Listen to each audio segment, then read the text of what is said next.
Vezi coada din dreapta lui la cap, coada moților. Și pe cap ateful și șarpele, coada de șarpe, la lupaica dacică.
Hi, this is Brian Forster coming to you from Paracas in Peru.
Update as to the recently released DNA results of the Paracas people. Now, it's taken us 5 years since we began this process to actually get the results. It took almost 3 years to get, or 2.5, to get permission from the Ministry of Culture of Peru, who we worked with very closely, especially with archaeologist Ruben Soto, in order to have the DNA testing approved by the government. A total of 18 skulls was tested, and results came back from 12.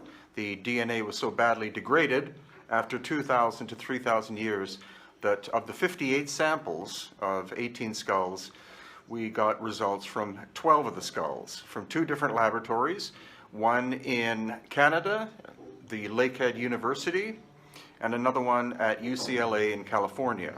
So, in what I can basically tell you is that all Native American people of 100% Native ancestry are supposed to be and were of the haplogroups A, B, C, and D. So the results that we got, 4 of the elongated skulls were of haplogroup B, which relates to the fact that there was Native American ancestry involved, but the other ones were not. And the most common haplogroups that showed up were U2E and also H, H1A, and H2. If you look at where the most prevalent percentage of U2E and the H1s are, it is in between the Black and Caspian Seas, as in the Caucasus Mountains. And so that's very intriguing. What I can also share with you is what I believe was the migrational pattern, because these people, like some indigenous people of the Caspian area and Black Sea area, were and are dark red-haired and also very light skin and green eyes. And this seems to correspond as well with the elongated skulls. So I believe what happened was about 3,000 years ago, the ancestors of the Paracas decided to leave the area because they were being invaded by someone. And so they traveled south through Iraq and Iran to the Persian Gulf, and there they wound up sailing eastwards and eventually found their way to the coast of Peru. There are different routes they could have used. They could have gone through Hawaii. They also could have gone through New Zealand, but then they wound up at the largest natural bay on the coast of Peru, which is Paracas, and that's where they decided to live because there was basically no one living there. They could live in peace. and that's where they develop their high culture. So this is only an initial release of information. There will be more, and there will be a book available probably by the end of February 2018, and there will also be a DVD, and these will be available through L.A. Marzulli. L.A. Marzulli at lamarzulli.net. That's it for the moment. I'm going to be doing more of these kind of spontaneous YouTube videos in the future because I can't constantly be traveling. It's starting to drive me nuts, but I do have a lot of footage taken recently in Mexico. We were able to find examples of lost ancient high technology at different sites in Mexico, so stay tuned for those.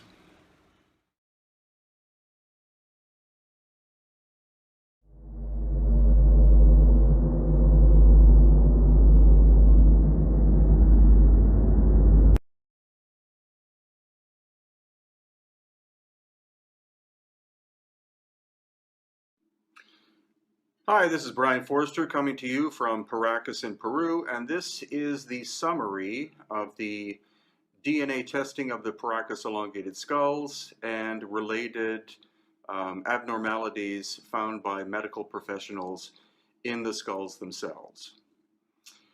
Now, the academics that we are associated with here in Peru and elsewhere, their prediction for the results of the elongated skull testing, which we had 18 different skulls tested, was that the haplogroups that would be found would be A, B, C, or D, because those are the haplogroups of the Native American people whose ancestors crossed over the Bering Land Bridge 12,000 plus years ago. We have sent the data out to different academics. Those that wish to examine the data are welcome to contact us in order to do peer review should they wish. But I think they will be somewhat disturbed with the fact that some of the haplogroups of the mitochondrial DNA that came back were in fact, a few were B, which is typical Native American, but other ones that showed up included U2E, K, J, and H. And the commonality of those are they were all found around the Black Sea and Crimea area. Also, the largest elongated skulls in the world, aside from the Paracas, have been found in the Black Sea and Crimea area. So I'm now working on that relationship. There must have been some kind of maritime movement 3,000 plus years ago from that area, is my thesis. As regards the physical abnormalities, as I said in previous videos, the foramen magnum, which is where your spinal column enters the bottom of your skull, is at the center point in Homo sapiens sapiens, and it is quite round in shape, but the ones of the Paracas elongated skulls are significantly to the back and oval and narrower, so they probably had longer, thinner necks than Homo sapiens sapiens. And that, of course, is a genetic abnormality that cannot be explained by cranial deformation. That was confirmed by the medical experts that we had in this book, which is available from LA at lamarzulli.net. And also, it will be explored by other medical professionals, such as my radiologist friend Ken. And then also there are things called foramen ovali, I believe they're called, which are up and inside here in the skull. That is where nerve and blood flow comes out to feed the face, and that gives us our facial expressions. They seem to be absent in the Paracas elongated skulls, which means their facial expressions would have been very different from us, which again is an abnormality. And not in the book, but the blood types are very curious. 12 different samples of ancient Paracas elongated skull blood was tested, a paper was written, the paper was then removed by other academics because it doesn't conform to standard or the standard story of history. So Will Hart and I, who is an author, will be writing a paper for Nexus Magazine about this. what we can basically say is that the Paracas were a very complex genetic being existing 2,000 plus years ago on the coast, and the genetic anomalies are very curious because, again, they should only be A, B, C, and D, but there seems to be a very powerful Eurasian component to their DNA. I don't know if academics will bother writing papers about this, whether they'll attack us. The results are the results. Data is data, fact is fact. And so that is the summary of the story. And again, if you want the full story, you have to get hold of this book. These are the experts, and it will be available in March via la@lamarzulli.net. So for now, still exploring the Paracas, this is Brian Forster in Paracas, Peru.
If you have been in Egypt, one of the main things that is going to come to your head when you will see the work down there is that it's the same technique, the same hand.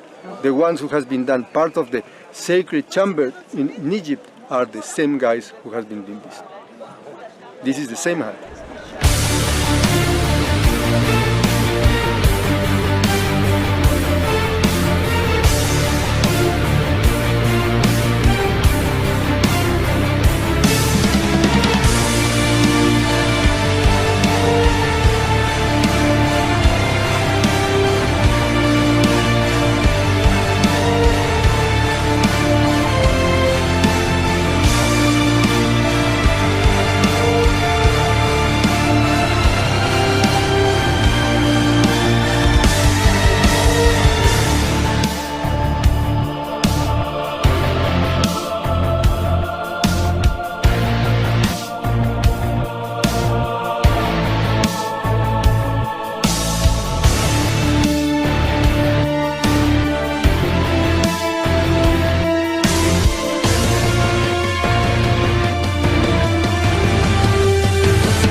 back were in fact U to E, K, J, and H.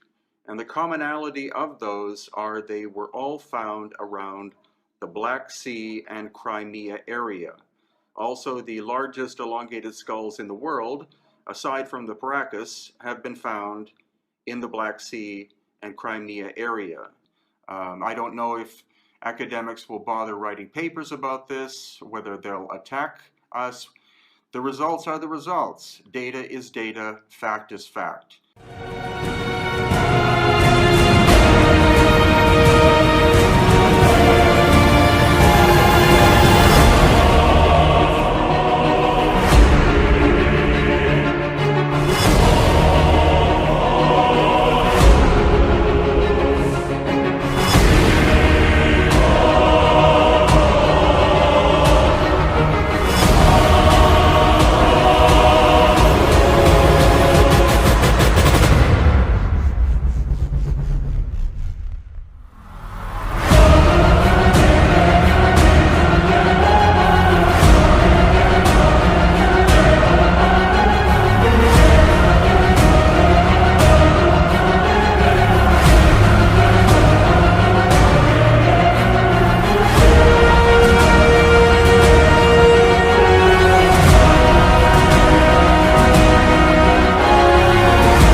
there are always multiple layers of meaning embedded in ancient Egyptian symbols.